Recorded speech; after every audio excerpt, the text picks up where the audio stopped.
يلا نعمل سندوتشات الكبدة الاسكندراني زي ما بتدوقوها في أحلى عربية في الشارع، بتبقوا مش عارفين معمولة ازاي. معايا دلوقتي ربع كوباية زيت، نص معلقة كبيرة توم. النار بتاعتي عالية وسط، وغسلت الكبدة كويس قوي، شطفتها بمعلقة خل، صفيتها كويس.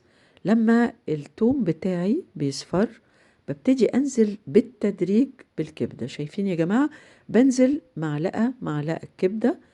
السبب علشان الكبدة ما تنزلش ميتها، انا عايزاها تتحمر وما تنزلش مية في الطاسة. اوكي، بقلب وبنزل بالتدريج بالكبدة لغاية ما احط كمية الكبدة بتاعتي كلها. بقلب أول بأول، وبجيب دايما المعلقة كده، باخد جناب الطاسة عشان التوم بتاعي ما يحمرش أو يتحرق في الجناب. بقلب أول بأول.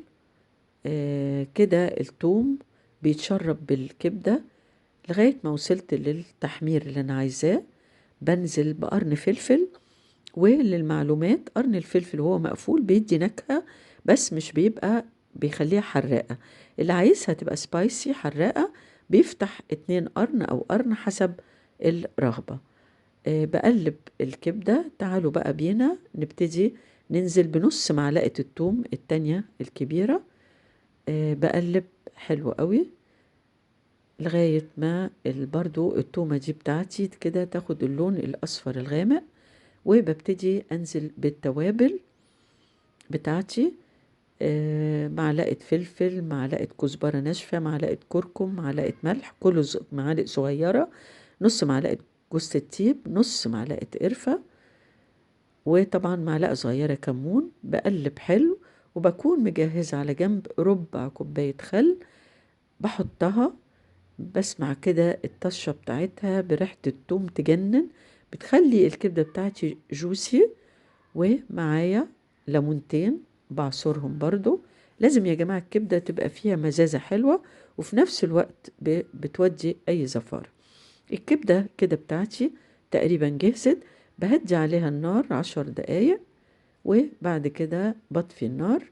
الكبدة بتاعتي جاهزة. يلا أوريكم سلطة الطحينة بتتعمل ازاي. كوباية طحينة من العلبة، عليها نص كوباية مية وممكن تحتاج أكتر. بقلب وبشوف سمكها. ومعايا 5 معالق خل، ربع معلقة ملح، ربع معلقة كمون، ربع معلقة فلفل، 6 فصوص توم مدقوقين. بقلب كل المجموعة دي لما قوام الطحينة يبقى حلو. طبعا أنا كده حاسة إن الطحينة بتاعتي، بقلب كده أما حطيت الخل. لو حسيت إنها عايزة شوية مية بزود كده بالمعلقة شوية مية علشان ما تبقاش خفيفة لغاية ما أوصل للقوام اللي أنا عايزاه. وده قوام الطحينة اللي أنا وصلت له. طعمها يجنن يا جماعة. يلا نجيب سندوتشاتنا، هندهنها دهن الطحينة ونحط عليها الكبدة. ادي سندوتشاتي، شايفين بعد ما دهنتها بالطحينة وحطيت فيها الكبدة، حطيت جنبها ترشي في الطبق. انا مش قادرة اقول لكم طعم سندوتشات الكبدة دي جميل ازاي. بجد. اطفالك او جوزك هيتجنن عليها، هيطلبوها منك دايما. فياريت تعمليها، واحب اسمع رأيك في الكومنت وأي أسئلة، وتعملي لي لايك وشير. بالهنا والشفا.